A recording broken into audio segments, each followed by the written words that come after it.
मैंने पीछे मुड़ के नहीं देखा है। और पहले साल मैं कंप्लीटली फ्लॉप हो गया। इतनी बुरी हालत हो गई थी कि मेरे पास किसी नाम का कोई पैसा वैसा कुछ नहीं था। लेकिन उस समय मेरे पिताजी जीवित थे और उन्होंने मुझे इतना सहारा दिया, इतना बोल्ड बनाया, इतनी हिम्मत दी। उन्होंने कहा कि बेटे, जिस धंधे का घाटा है वो ही धंधा भरेगा। और मैं हारता ज़रूर हूँ, लेकिन हार के भी नहीं हारता हूँ।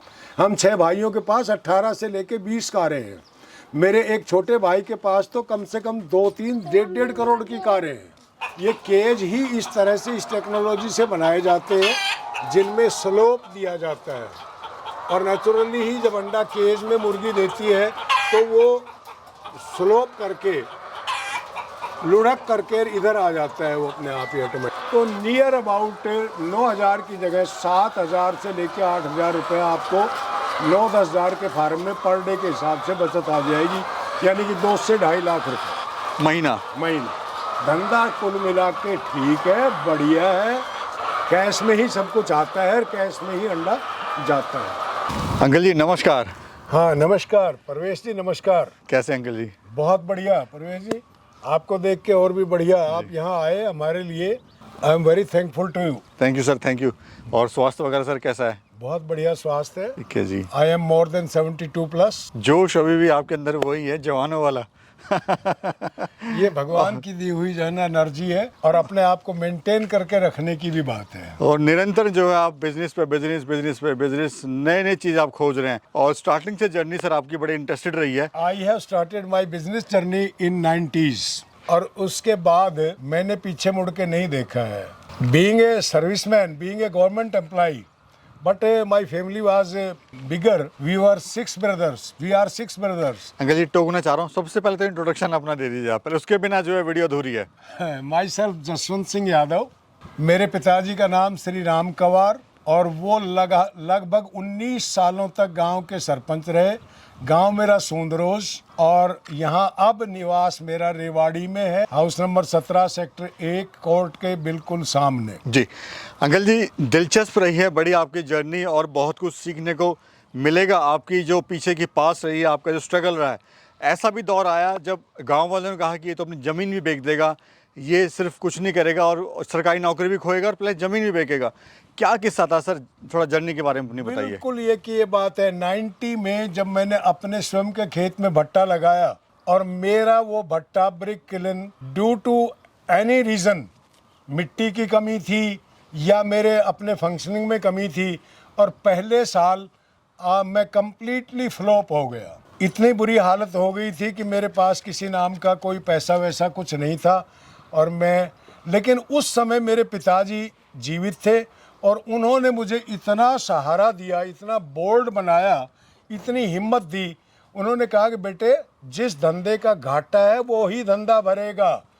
और उससे अगले साल ही मैंने भट्टे को बड़े ज़ोर शोर से चलाया, और फिर भट्टे के बिजनेस में मैंने अपने आप को इतना एस्टेब्लिश किया कि रेवाड़ी ज़िले का पहले भट्टे वाला हूँगा शायद, जिसने अपने हाथ से 11 भट्टे लगाए। 11 भट्टे आपके? 11 भट्टे मैंने लगाए, जिनमें से 6 भट्टे आज भी रनिंग पोजीशन में हैं। पहले आप टीचर भी, हेडमास्टर के पद से आप रिटायर हुए हैं? बिल्कुल। I join my teaching job in 1976 as a science master. Sir हम जानना चाहते हैं, हर बिजनेस में चुनौतियां आती हैं, लोग फेल होते हैं, लेकिन आप एक ऐसे शख्सियत रहे कि आप फेल तो हुए लेकिन आप पीछे नहीं रुके, पीछे नहीं हटे, ना रुके, और निरंतर आपने 11 भट्टे शुरू करे, और 11 में से अभी 6 जो आपके हमारे जो पीछे आप देख रहे हैं वो भी चल रहा है रनिंग में अपना। बिल्कुल रनिंग पोजीशन में 6 भट्टे इस समय। लेकिन मुझे हिम्मत, कुछ तो भगवान की देन है कि भाई जिसमें मैं पहले से ही बाई बर्थ ही थोड़ा साहसी हूँ, और उसके कहीं ज़्यादा इस साहस और हिम्मत के पीछे मेरे पिताजी रहे हैं। उन्होंने मुझे बहुत ही अधिक मॉरली सपोर्ट दिया, और उनकी शिक्षाओं पर ही चल के मैंने अपने आप को इतना बूस्टअप किया है। जी तो अभी चलेंगे अंदर, और आपका जो फार्म है बेसिकली अभी आप भट्टा पालन। ये तो जस्ट मैंने अभी कोई 1.5-2 साल पहले ही शुरू किया है। जी जी। और ये भी मेरी एकदम नई वो थी, हॉबी टाइप आप कह लीजिए। हॉबी टाइप कह लीजिए। मुझे कुछ अलग से करने का शौक रहता है, और मैं हारता जरूर हूँ लेकिन हार के भी नहीं हारता हूँ। चलिए चलेंगे अंकल जी अंदर हाँ भी। जी, आइए आइए।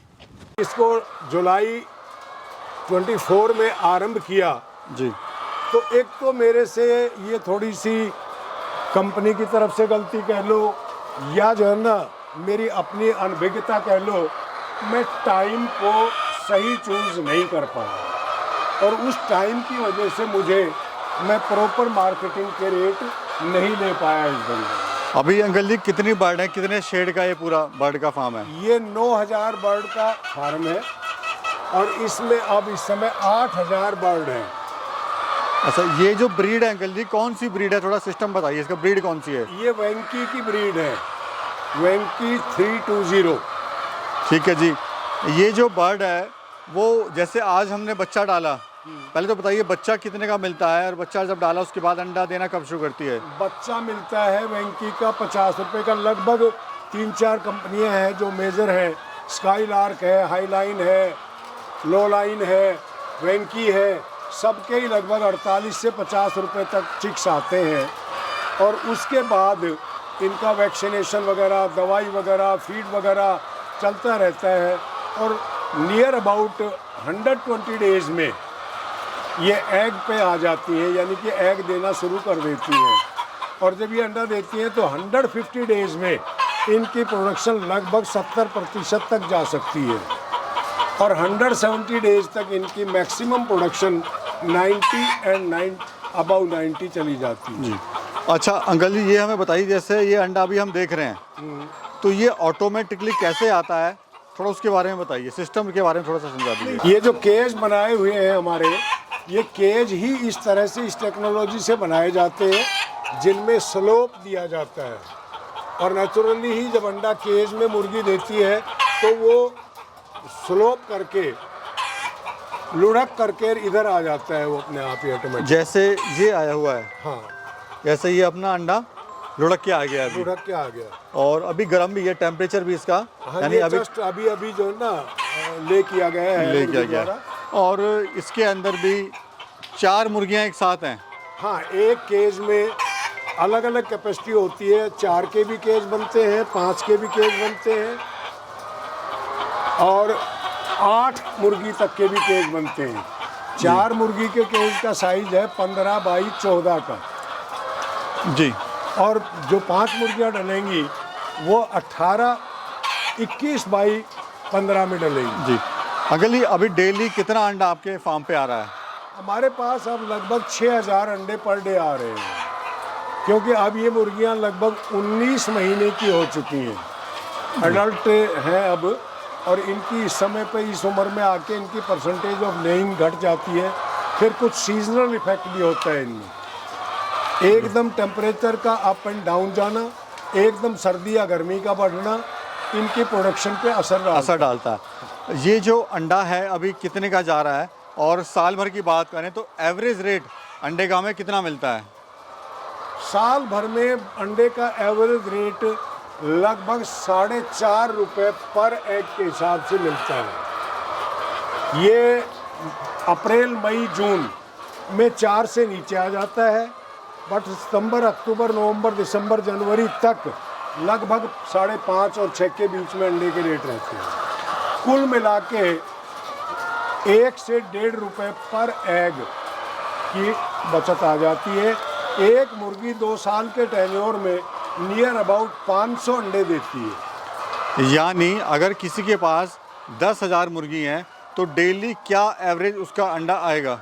10,000 में 90% लगा लो आप, 9,000 अंडा पर डे आएगा। यानी 9,000 रुपये से 1 रुपये का अगर बेनिफिट हो रहा है तो सीधा सीधा दिन का उसका 9,000 रुपये हो गया। 9,000 रुपया हो रहा है।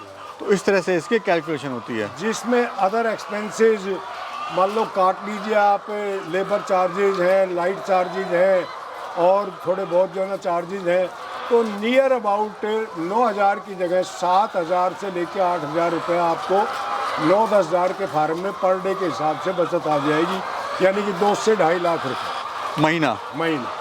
अच्छा अंकल जी, हम देख रहे हैं आपने जो पूरा फार्म बनाया हुआ है बड़ी लो कॉस्ट में बनाया हुआ है। हाँ बिल्कुल, लोग इसको जो है सीमेंटेड बनाते हैं और लेंटर डालते हैं, जबकि यहाँ पर लेंटर वाली चीज़ हमें नहीं दिखाई दे रही है। यस। तो क्या फ़ायदा हो रहा है इसका और इससे क्या बेनिफिट है? ये मेरा शुरुआती एक्सपेरिमेंट था और मैंने नहीं चाहा कि भाई मैं एक बार ही बहुत सारी इन्वेस्टमेंट का डालूं, लेकिन अभी अभी जस्ट मेरा दूसरा फार्म बन के तैयार हो गया है, जिसमें 13 मार्च को ही जो है ना चिक्स आ रहे हैं, और वो मैंने कम्प्लीटली हाई टेक फार्म बनाया है।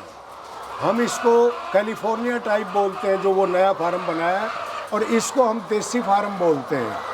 अब मैंने कैलिफोर्निया टाइप फार्म बनाया है, वो भी मैं आपको दिखाऊंगा। जो मेरा नया कंस्ट्रक्शन चल रहा है कंप्लीट हो चुका है, बिल्कुल तैयार है अब वो बच्चों के लिए। तो वो हाईटेक, बट उसमें इन्वेस्टमेंट ज़्यादा है। इसकी इन्वेस्टमेंट की बनिस्बत उसमें डबल इन्वेस्टमेंट आती है। 10,000 वर्ड में कितनी इन्वेस्टमेंट आती है इस देसी तरीके से, और जो हाईटेक वाला है उसमें कितनी इन्वेस्टमेंट है? देखिए, हाईटेक में लगभग 800 रुपया पर बर्ड अप टू लेइंग। जब मुर्गी अंडा देना शुरू करेगी तब तक उसके ऊपर फार्म प्लस जो है ना शेड प्लस चिक्स प्लस दाना 800 रुपया पर बर्ड पे खर्चा आ जाता है। और इसमें 400 से लेकर 450 रुपया पर बर्ड पे खर्चा आता है, जिसमें हम खड़े हैं जिस फार्म में, जो ये देसी टाइप बनाया हुआ है, इसमें 400-450 रुपया पर बर्ड का खर्चा आता है। जी अंकल जी, जैसे ये आपका पूरा फार्म बना हुआ है, तो इसमें आपको अभी प्रॉफिट क्या हो रहा है? अब हमें वही लगभग, मेरी इसमें कॉस्ट वैल्यू आई थी फार्म को बनाने में, लगभग 30 लाख रुपए फार्म को बनाने में आई थी। इसके बाद चिक्स और वर्किंग कैपिटल को तो आप अगर लें तो वो दूसरी बात है, बट कुल मिला के मैं इस बार इस फार्म की कॉस्ट का 25% निकाल लूँगा। जो मैंने 30 लाख रुपए फार्म पे लगाया था, वो लगभग 25% मुझे रिकवरी मिल जाएगी। और ये सेशन मेरा बिल्कुल नया था। I was totally inexperienced in this very matter. तो मुझे इसके कुछ ड्रॉबैक्स का भी सामना करना पड़ा है, बट मैंने फिर भी जो है ना अपना दूसरा फार्म रच दिया, बना दिया। मुझे पता है कि मेरी कमी से अगर कुछ घाटा हुआ है, प्रोफेशन की वजह से घाटा नहीं था। धंधा कुल मिला के ठीक है, बढ़िया है। सबसे बड़ी बात जो हमें दिक्कत की आई, क्योंकि मैं भट्टे उट्टे चलाता रहा हूँ, मेरा भट्टे का बड़ा भारी जो है ना एक्सपीरियंस भी है, लेकिन उसमें लेबर की बहुत भारी सरदर्दी बढ़ गई थी। इसमें ज़रा लेबर लिमिटेड लगानी पड़ती है। 1-2 परिवार अगर अच्छे मिल जाए तो 1-2 परिवार से ही बड़ा अच्छा काम चल जाए। जी, अंडे में सेलिंग में अंकल कोई समस्या आ रही है? ना, अंडे की सेलिंग में कोई समस्या नहीं। अंडे की सेलिंग में देखिए, अंडे का भाव नेशनल लेवल पे खुलता है, स्टेट लेवल पे खुलता है। ना बार्गेनिंग का काम है, ना किसी तरह की कोई जो है हिचकिचबाजी है। और आज तक तो इस धंधे में वैसे भी ले दे के कैश का काम है। कैश में ही सब कुछ आता है और कैश में ही अंडा जाता है। हमने तो अपनी बांध की हुई है। हम लोकल में या उसमें रिटेल में नहीं बेचते हैं। हमने तो अपने एजेंटों को बांध रखा है, वो वीकली उठाए या हफ्ते में 2 बार उठाए, वो अपने आप जो लेके चला जाता है, पेमेंट भी दे देता है आपको। पेमेंट भी दे। अच्छा अंकल जी, खाने में इनको क्या दे रहे हैं अभी आप ये बताइए? खाने में हम इनको मुर्गी दाना अलग से आता है, जो वेंकी का भी होता है, स्काइलार कंपनी का भी होता है, या फिर हम देसी भी बना के यहाँ, जैसे फॉर एग्जांपल 40% बाजरा, 40% बाजरा और 50% के करीब LC, जी लेयर फेज क्रम्ब 2, जी जी, वो मिलाकर के प्लस में 10% पत्थर, कैल्शियम बाइकार्बोनेट वाला, चूने का पत्थर जिसको बोलते हैं, वो भी कैल्शियम की पूर्ति के लिए इनको देना जरूरी होता है। अन्यथा अंडों के छिलके हल्के रह जाते हैं, कम रह जाएंगे, टूटने लगते हैं वो। जी। तो ये इस तरह से करके हम दे सकते हैं। इस दाने की कीमत लगभग, जो मैं ये बता रहा हूँ मिक्सिंग वाला, ये लगभग 2200 से 2300 रुपये प्रति क्विंटल। और एक मुर्गी को लगभग 100 ग्राम से 110 ग्राम दाना देते हैं। जी, इसकी जो अंकल बीट बचती है, इसका आप क्या करते हैं? ये बीट तो बहुत ही उपयोगी है। ये तो कमाल कर देती है। जिस खेत में डाल दोगे उसमें पैदावार डबल हो जाती है। अगर आप नहीं अपने खेत में डालते हो तो ये लगभग 2400 से लेकर 3000 रुपये पर ट्रॉली के हिसाब से बिक जाती है। मेरे मन से शायद लेबर की तनख्वाह इनसे निकल जाती है। जी जी। आइए, तो ये पूरा सिस्टम जैसे हम देखते हैं, आपने काफ़ी हाइट लंबाई जो है इसकी रखी हुई है इस फार्म की, तो कुछ वजह है अंकल स्पेशल इसको लंबाई रखने की इतनी? ये फार्म की लंबाई, जी। ये दरअसल इतना लंबा नहीं होना चाहिए था। ये इसकी ड्रॉबैक रही है। देसी फार्म इतना लंबा नहीं होना चाहिए जब तक उसमें कूलिंग पैड का इंतजाम ना हो, जब तक वेंटिलेशन का प्रॉपर इंतजाम ना हो, एग्जॉस्ट का पूरा इंतजाम ना हो, इतना लंबा नहीं होना चाहिए। और शायद इसकी वजह से मुझे कुछ कमियां भुगतनी भी पड़ी हैं। शायद इसकी वजह से मेरी प्रोडक्शन इतनी हाई भी नहीं जा पाई। जी जी। ये मैक्सिमम 200 फुट लंबा होना चाहिए इस तरह का फार्म। इस तरह। और और मेरा 280 फुट का है। अपनी टोटल लैंड कितनी है यहाँ पर? मेरे पास यहाँ 12 एकड़ ज़मीन है। और ये फार्म कितने एरिया में बना हुआ है? ये तो मुश्किल से 2.5 या 3 कनाल में, 4 कनाल, आधे किले में बना हुआ है। जी जी। अच्छा, जब ये मुर्गियाँ अंडा देना बंद कर देती हैं उसके बाद इनका क्या होता है? ये फिर चली जाती है कटने के लिए और ये इनकी बिक्री हो जाती है। मतलब वहाँ पे भी आपको सेलिंग करके जो है पैसा हाँ, कमाया बिल्कुल, जाता है? बिल्कुल बिल्कुल। लगभग जो है ना 70 से 80 रुपए पर मुर्गी के दाम मिल जाते हैं। शुरुआत में अंकल आपको इसमें समस्याएं क्या क्या आई थी इस बिजनेस में? इस बिज़नेस में सबसे पहले मुझे समस्या आई कि हम मैनेज नहीं कर पाए लाइट वगैरह का जो सिस्टम था इनको लाइट का बड़ा महत्व है। अगर लाइट कम दी जाए तो प्रोडक्शन कम रह जाएगी, लाइट एक सीमा से अधिक दे दी जाए तो मुर्गियों में प्रोलेप्सी आ जाएगी, यानी कि वो मोटे अंडे देने लगेगी और उनके जो ना वो पीछे से अंग फटने लगते हैं। तो इस सबसे बड़ी जो हमें कमी आई वो हम लाइट का मैनेजमेंट ठीक से नहीं कर पाए due to pressure of work. उधर भट्टों का काम शुरू हो गया, उधर इस फार्म का हमारा नयापन था। जी। परिवार में हम सिर्फ 2 ही आदमी हैं, मैं और मेरा बेटा। तो मैं तो यदा कदा ही देख लेता हूँ। मेरी तो उम्र भी 70-72 से ऊपर जा रही है। तो लेबर कितनी है अभी आपके पास में? नहीं, मेरे पास अब एक फैमिली है, वो संभाल लेती है? वो ही संभाल लेती है। जी, नो डाउट। ठीक है जी। अच्छा अंकल, ये काम कैसा है? जैसे कोई शुरुआत करना चाहे इस काम की तो कैसे शुरुआत करे? देखिए, मेहनत तो ज़रूर करनी पड़ेगी and to be very cautious. आदमी को सजग भी रहना पड़ेगा। कभी कोई इस धंधे को देख के यूँ सोच ले कि मुर्गियाँ पाल ली, दाना घेर दिया, अंडा निकाल लिया, इतनी आसान बात भी नहीं है। हाँ, धंधा अगर ठीक से ध्यान दिया जाए तो नुकसान वाला नहीं है, कुछ ना कुछ देख के जाए। यानी कम बजट से और एक्सपीरियंस फार्मर का सहयोग ले ले पहले। हाँ, वो बिल्कुल, जरूर, बिल्कुल बिल्कुल। वो ज़रूरी है। विदाउट एक्सपीरियंस इस धंधे में नहीं फंसना चाहिए, या फिर completely theoretical and practical study करके ही जो है ना इस धंधे में। और शुरुआत कितनी बर्ड से करनी चाहिए? मिनिमम से मिनिमम 5,000 से 5,000 से शुरुआत करे वो? 5,000 से शुरुआत करो, छोटा फार्म बनाओ और उसके बाद चाहे कितने ही बड़े पे बड़े चले जाओ। अगर आपको कामयाबी मिलती जाती है तो इससे बड़े फार्म में अगर शुरू में जाओगे तो दिक्कतें आएगी नए आदमी। अभी अंकल जी, जैसे आपकी एज 72 प्लस हो गई है जी, आपका नेक्स्ट जो प्लानिंग है वो क्या प्लानिंग है आपकी?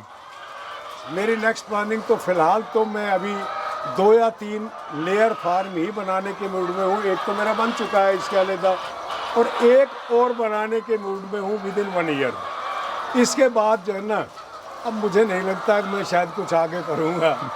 वैसे दिमाग में विचार तो है कि भाई एक मशरूम प्लांट और होना चाहिए। यानी ज़िंदगी में हमेशा आगे बढ़ते रहो जब तक सांस चल रही है। यही सीखने को मिलता है आपसे, और हिम्मत नहीं हारनी चाहिए। अरे मेरे साथी लोग मुझे कई बार ये कहते हैं, अरे भले आदमी कभी तो आराम। मेरा वो रूटीन है जो मैं स्कूल जाया करता, 9 बजे घर से निकल लेना और 5:30 बजे घर जाके बैठना। घर भी नहीं बैठता हूँ, जब भी बाहर ही बैठ के 1 घंटा 2 घंटा ताश खेलता हूँ और ठीक 8 साढ़े 8 बजे अपने घर जाके खाना खा के और आराम से सो जाता हूँ।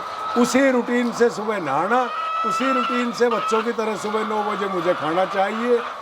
पूरे दिन में एक बार खाना खाता हूँ, फिर शाम को ही जाके खाना खाता हूँ। बहुत अच्छा लगा अंकल जी आपसे बात करके, और बहुत कुछ सीखने को मिला कि ज़िंदगी में बहुत कुछ है अगर इंसान हिम्मत ना हारे तो।